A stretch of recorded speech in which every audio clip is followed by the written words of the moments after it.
I was 9 years old in 1963. I was about to turn 10 when President Kennedy was assassinated. And I was in, I think I was in the 5th grade, 5th or 6th grade, I can't remember, and in rural Mississippi. And I remember that we got an intercom announcement from the principal that said, we have some sad news. President Kennedy has been killed in a motorcade accident. And all of us looked around and thought, what the hell is a motorcade? Was he riding some kind of little motorcycle? I mean, what is this? And so we didn't find out until later that he had been shot and killed. But, you know, back then, we were so limited to the media that we could get. You know, in rural Mississippi, we got a daily newspaper. We got a couple of news magazines, so I remember kind of reading through that. But I was so young, and I remember my parents talking about it and being, you know, upset that, you know, that could happen in this day and age. You know, I remember hearing that people in the South were like cheering and, you know, stuff. I never heard any of that. Never, really? Never. People, I mean, it was the president, you know, it was president of the United States. I've never met anybody from the Deep South, and I grew up in the Deep South, who said when they heard about it, people were glad. So, and I've been, you know, when I went to college, we talked about that. I went to Millsaps College, which is a small college, but it was a big history class. And I remember the professor asking everybody in the classroom about it, and not anybody, they said no, there wasn't any celebration.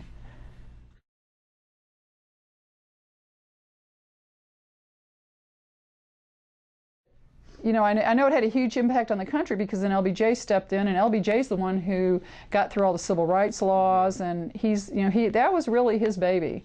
And, you know, John Kennedy said that he wanted to support equal rights and civil rights, but, you know, he was an elite from Boston, and John, you know, and LBJ was a Southerner, and so he came from a different perspective, and he supported it, and it was really interesting. So, you know, John Kennedy's death had a huge impact on the country in ways maybe that it might not have happened so quickly if he hadn't died. JFK, the South was still voting Democrat back then. Don't forget that. Yeah. The South would never have voted Republican after the Civil War because Abe Lincoln was a Republican and he freed the slaves. The South was always Democratic after that, always. And then in 1948, the Dixiecrats came along, the Democrats, who said, we don't want civil rights for black people. That was their platform.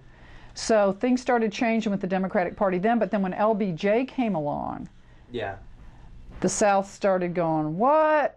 And then when Hubert Humphrey ran, not all of the South went Democrat, and it changed after that.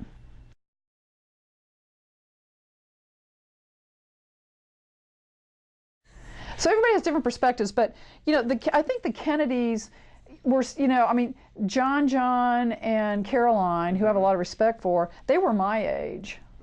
And, you know, when John got killed, it was like, oh my God, that's our brother who got killed. You know what I mean? It was kind of like that. And Jackie I always thought was a bit of a nut.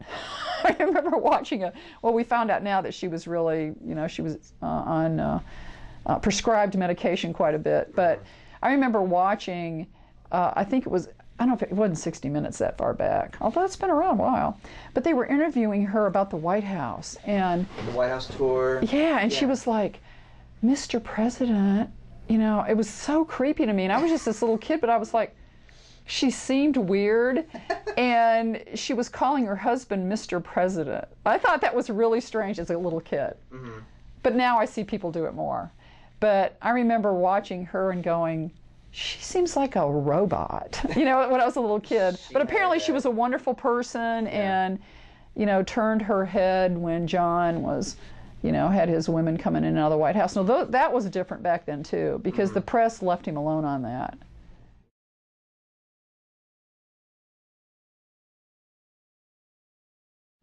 You know, there were people, to be honest, and I can't say I disagree with them, that some people don't even think this was politically motivated. I mean, it could have been some kind of personal thing. I mean, who knows why John Kennedy was murdered. So I haven't really followed the conspiracy things. You know, I'll listen to them, but I'm like, well, you know, when you're young, too, like, I mean, I didn't realize that the Cubans and Russians were not happy with John Kennedy. There were a lot of different reasons why he might have gotten assassinated.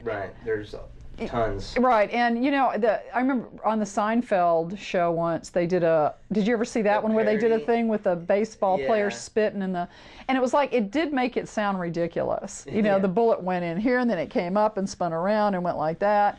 And that always seemed a little funky to me, like, you know, we're not really hearing what's going on here.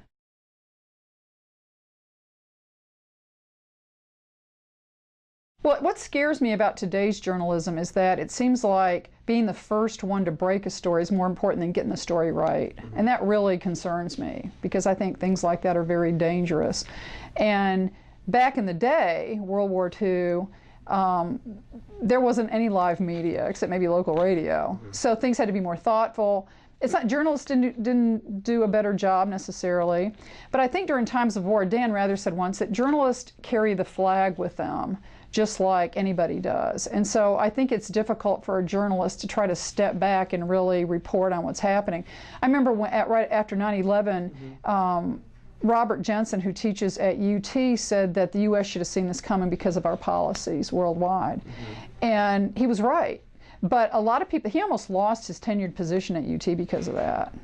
And I think it's because of how he was portrayed in digital media so quickly, this traitor, this... and so I think today's journalists really have to be careful to get their facts straight. And not rush to get the news out there first, but to get it out there accurately. I think that's the biggest difference today. Yeah. And we have much more access to background info because of the internet. But only 30% of the world has access to the internet, and I think we forget that. So for journalists who have access to the internet and all the digital media, it gives us a huge opportunity to see what other people are saying, who's saying what. I think, unfortunately, there's a lot more plagiarism because of that.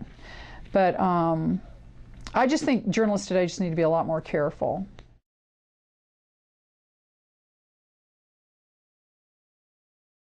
Well, sometimes looking back, you realize the journalism wasn't so good when it was happening. You know what I mean? Like, you go back and you go, boy, the journalist really blew it on that one. I think the journalists did a terrible job after 9/11 and with Iraq. I mean, it was just, they were really following the flag and the government on those things, and I don't think they should. But, of course, that comes down to media ownership a lot, like you know from my class. I think it is important to reflect back, and I think as journalism students, what we get out of that is, oh, we need to be careful that we don't do that again. That sort of thing. Yeah.